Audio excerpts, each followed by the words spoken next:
All right, so for this segment, I'm basically going to be reading out horror stories from the site Crappypasta, which is basically a collection of some of the worst internet horror stories of all time. So, here is my effortless narration that will be narrated from stories that clearly had no effort put into them. Traffic light. I'm getting tired now. I screamed while running away. Some time ago. Do. I don't know why, but I'm happy, I said.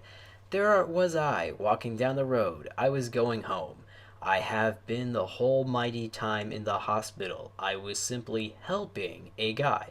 Unfortunately, he was hit by a car right in my front. Everybody just watched the happening. He was an old man. I think he died.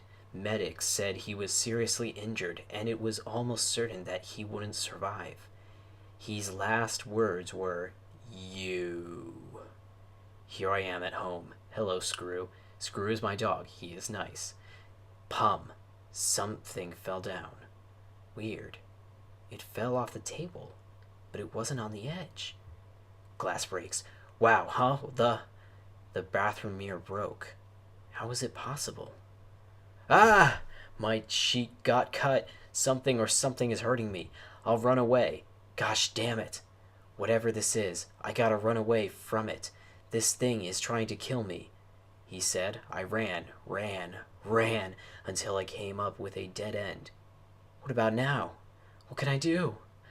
You, poltergeist, get another victim.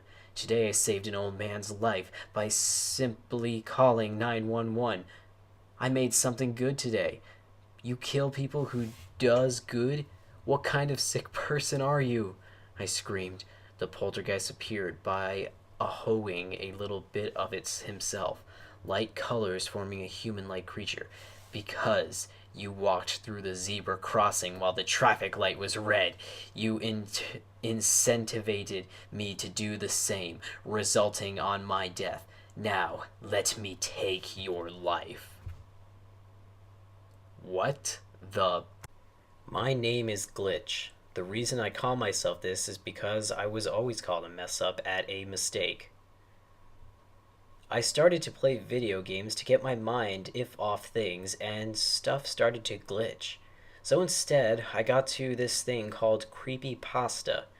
My friends got worried about me. I would lock myself in my room for days, not talk to anyone. I started having nightmares about Slender Man, and I didn't know what to do. Then suddenly one day I was on CleverBot, and it said, "You're next," and it went away. Thus happened a lot, and I started to get worried. Was this Ben? One night, on a Saturday, my friends invited me to a party, so I went. When I got there, people gathered around me. They all started screaming insults at first. Then they started chanting, "Glitch, glitch," like it was all some joke to them. I died that night. But I'm a ghost. All I can say is, "You're next." I was playing Fallout 3 and getting bored. Just then the mail came in. There was a special package for me from a friend that I had not seen for this last 3 months. The package came all the way from Thompson.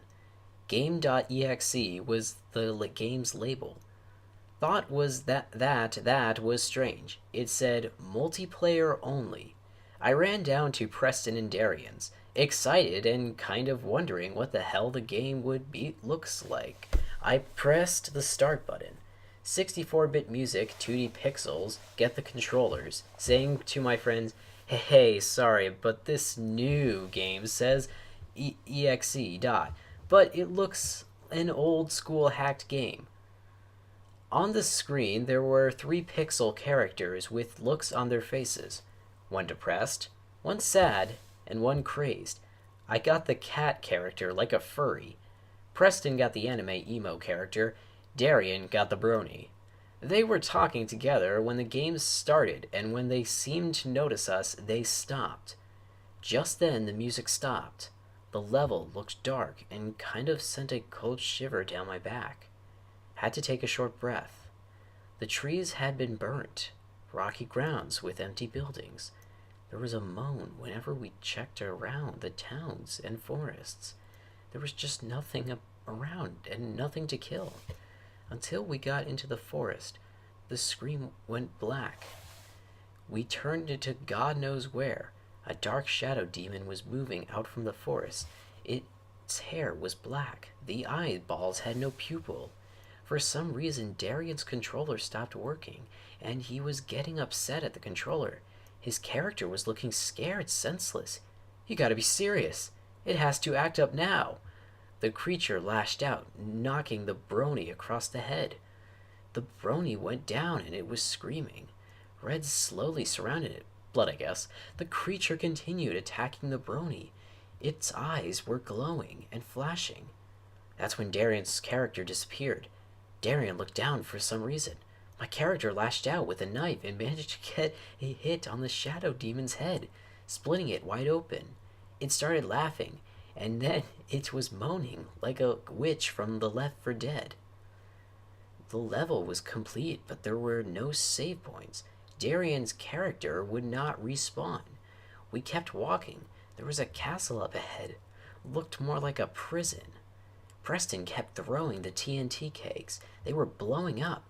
There was writing on the walls. Why won't you die? We stepped into a Super Mario World door, and in the other side, boss number 2 was there. It had 6 horns, 6 eyes, and 6 arms. It was moving those arms around. We were running from Leo Dreams. Preston's emo anime guy started to cry out black tears and yelling out, "Go kill Snowpaw!" His eyes burst out. The screen went black. Preston was scared. I'm the lost one. Up top I seen Snowpaw looking like me the cat.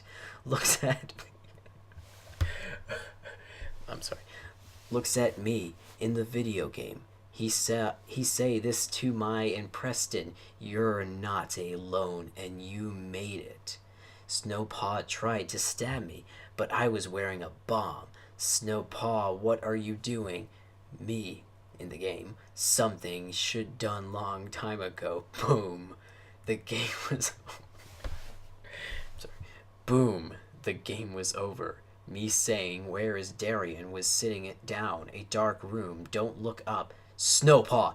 He is a real 13-year-old kid. What? I don't even know what I just... Long ago, about 7 years ago, I was staying at my Gram's since they were spending the weekend in London. Those 3 nights were the weirdest things I have ever seen. The first night, my granddad left the house to go to work, and he said he would be back by midnight, but the first night I just went to bed at 8 o'clock sharp.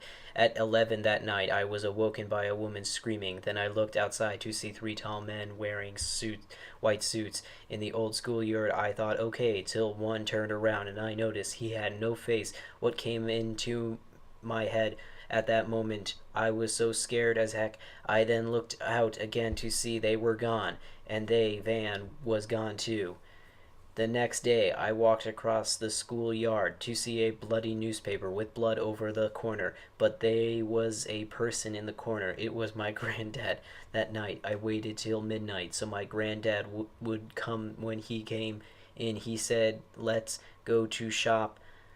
We that went, and we seen a white coated guy like the one I seen before. He says, "Jay," in a creepy voice. Jake was my granddad's name, and we seen them again, the that same night. The next night, my granddad didn't come home till 2 o'clock in the morning. I got worried when I seen him talking to white people. He said, "Don't tell anyone." 5 years later, my granddad died, and I never saw them guys again till yesterday. One came up by my school fence, and all he say was, "Jay."